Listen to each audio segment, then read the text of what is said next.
All right, it's another week. It is another talk about these pick'em contests out there.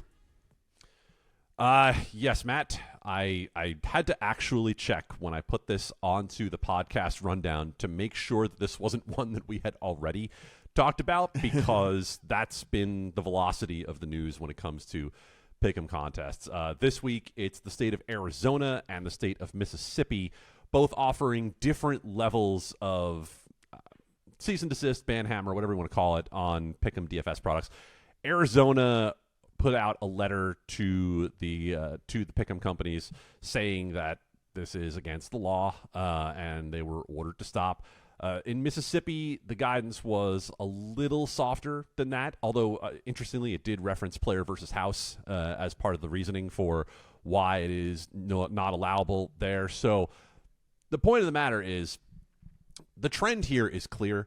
The companies are going to continue to operate in those states. They have not pulled out of those states that I just listed a moment ago. But, you were the one who pointed out a couple of podcasts ago, Matt. I initially said, hey, that's X amount of states out of 50 that have said that this is not something that's allowed. And you very wisely said, well, it's actually, less than 50 because they weren't offering it in all 50 in the first place. And while the total addressable market might not be shrinking that much in terms of people quite yet, because California and Texas haven't done anything, it is shrinking in terms of the number of states, and it is shrinking in terms of the amount of regulators who have not taken an official stance to say that this is allowable. And that's still what we have not found. We still have not found any state regulator who's coming out here and saying, yes, we are 100% comfortable with the fact that this is a legal product that does not violate any regulations or laws in terms of its similarity to sports betting with the pick'em contests that have been popularized by Prize Picks, Underdog, Better, Sleeper,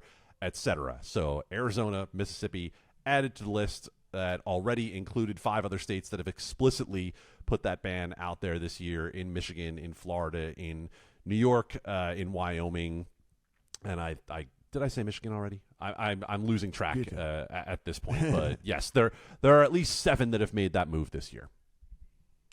Yeah, it will be interesting to see. We know that Underdog has had sports betting, their eyes on sports betting for quite a while. I wonder if this is basically hey, we're going to speed this process up by a lot, at this point, because like you mentioned, I mean, sure, they are still operating in some states out there, but you tick off a state here, another 4 million people, you stick off another state here, another 3 million people, another 8 million there. Like, it is cutting into the bottom line any way that you look at it. And so it does make me wonder if we see kind of an acceleration of Underdog's plans to try to get into the legal sports betting market.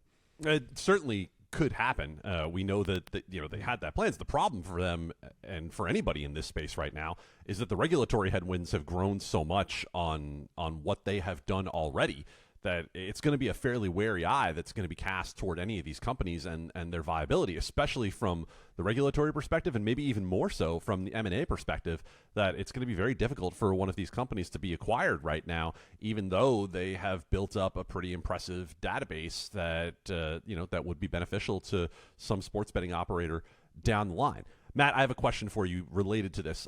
Prize Picks held a world championship in Atlanta this past week. Okay, I'm going to read off a list of names to you. You ready? Okay. Mm-hmm. Okay, Drewski. Do you know Drewski? Okay. Meek Mill, Waka Flocka Flame, T Grizzly, Sean O'Malley, Overtime Megan, Steve Will Do It, Funny Marco, and Book It with Trent. Are you familiar with these people? Are these regular regular features of your life? These but the vast majority of the names I do definitely recognize. Yes. What? Wow. Okay. I told the LSR crew I was familiar with Meek and Waka just from their musical stylings. And then Drewski has made a big enough name for himself to be out there in a number of commercials. And the rest, I thought to myself, I'm not sure I felt older than I do in this moment of not knowing these folks who probably fall under the influencer category. Yes, Sean O'Malley, MMA fighter. So no. Okay, there you go. No influencing. Yes, sure, yeah. Yes, things like that. But yeah, It's interesting for sure. There's listen, I keep seeing commercials, not cheap commercials, because they're airing in pretty prime slots and pretty prime spots.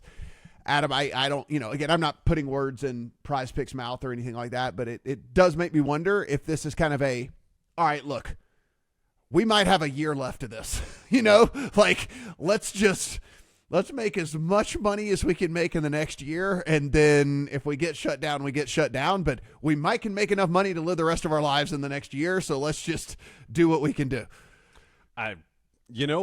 It's not the first time someone has said that to me. You're like, oh, we'll just say that. We'll just leave it at that.